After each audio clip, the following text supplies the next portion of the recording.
All right, hello everybody, it's Tony with Blacktop Magazine, and here we are in my garage, and I don't know guys, I guess it's time to talk a little personal, but what do you do when you find your rear end is leaking? Man, well, that could be the beginning of a good joke, but it's not. Yep, the old Ford 9-inch started leaking on me here, an Ol Riff-Raff, so we got her jacked up, and I got my friend Gordon McAloney, president of the Merciful's Car Club. He came out and helped us rip the rear end out of the car, and we noticed there's some galling on the gears, so we know we're going to need to get some new gears. But I also thought, you know what, this thing has always been a peg leg. Let's swap it up. Let's make something different, right? So I called our friends over at Eaton, and they got this thing called the Detroit Truetrac. It's pretty cool. It's a limited slip differential, so it's kind of like the Posi-traction. You're going to get your power to both wheels when you're going down a straight line, but when you're going around turns, it's got that limited slip, so it'll make it nice and easy rolling around turns as well. So, well, Marcus came over too, our kid wrencher nephew. Billy was here. We had Hilda here. It was a lot of fun in the garage the other day. And so now we got the rear end out of the car, and there was three things that Eaton needed to know. They needed to know the spline count of the axle, they needed to know the housing for the rear end, and also they needed to know the gear ratio. So, well, the spline count, that's pretty easy. What you do is, we marked one of the splines on the axle, and we just started counting all the way around, and we got 28 splines. So it's a 28 spline axle. Good to know. We know it's a Ford 9-inch housing. Item number 2, done.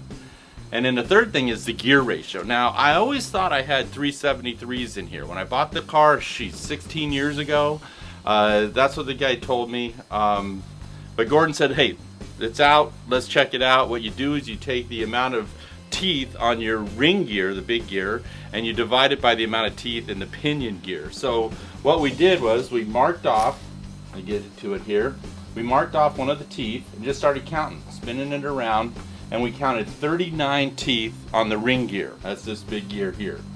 Then we count off the teeth on the pinion gear, which is deep down inside here, and we spin it around and we have 13. So that gave us, let's see, 39 divided by 13, carry the 9 minus the 4, add the 6, okay, that's a 3.0 to 1 gear ratio. So we had 300 gears. When I called Detroit, they go, well, that's good, but we need 3.5 or higher for this Detroit Truetrac. So I thought, not a bad idea. Go up to 3.5, so it's 3.5 to 1 gear ratio, and that'll give me a little starter, a little quicker off the line, and it'll bring my RPMs up a bit when I'm going down the highway, but I really don't take this, you know, like up to Northern California or anything like that, so I'm not worried about long trips on the highway.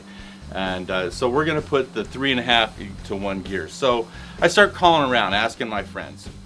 Ron Cambra, he says, well, when you get it all together, take it over to J&S Gear in Huntington Beach. I'm like, cool.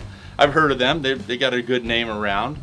And also our buddy Brian that works over at Rock Jock in Corona, he said, yeah, J&S, good place. And John over there is going to help us out, and we're going to put it all together. And so stay tuned to part 2 when we go over to J&S and we start recording how all this works. All right. Well, thanks for watching. Really appreciate you. And be sure to stay tuned and subscribe to Blacktop TV here on YouTube. All right. Thank you very much. Now I got to get moving on this. Hi, I'm Christina Michelle. Thank you for watching Blacktop TV. Ciao.